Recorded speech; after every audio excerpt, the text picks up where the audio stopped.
पेड़ की छाया। एक गांव में एक गृहस्थ के घर के सामने एक बहुत बड़ा पेड़ था। गर्मी के मौसम में उसकी छाया में बड़ी शीतलता होती थी। घर का मालिक फुर्सत के समय छाया में आकर बैठ जाता था। एक दिन दोपहर को भोजन के बाद जब वह छाया में बैठने को पहुंचा, तब वहां पर कोई एर गैर आदमी बैठा हुआ था।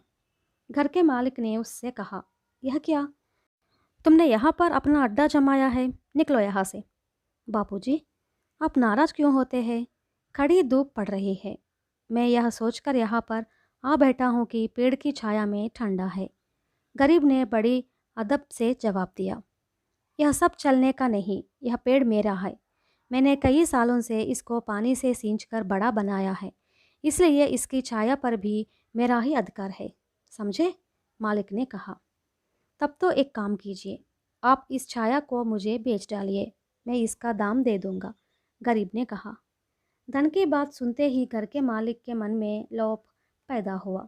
अच्छी बात है, बेच देता हूँ, क्या मूल्य दोगे? मालिक ने कहा। इसके बाद सौदेबाजी हुई।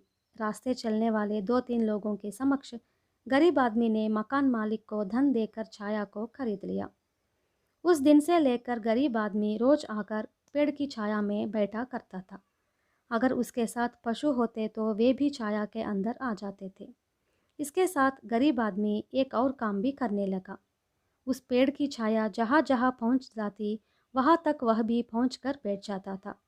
समय और मौसम के अनुसार उस पेड़ की छाया मकान मालिक के घर के आंगन, बरामदे, सोने के कमरे और बैठक में भी फैल जाती थी।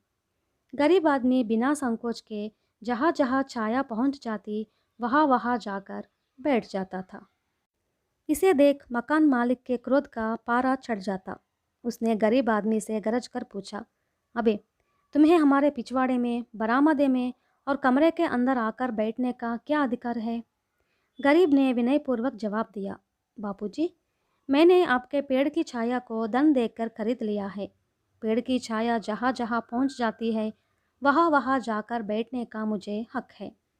मकान मालिक झल्ला उठा, पर यह बात सच थी कि उसने अपने पेड़ की छाया को उस गरीब के हाथ बेच डाला है, इसलिए वह चुप रह जाता था।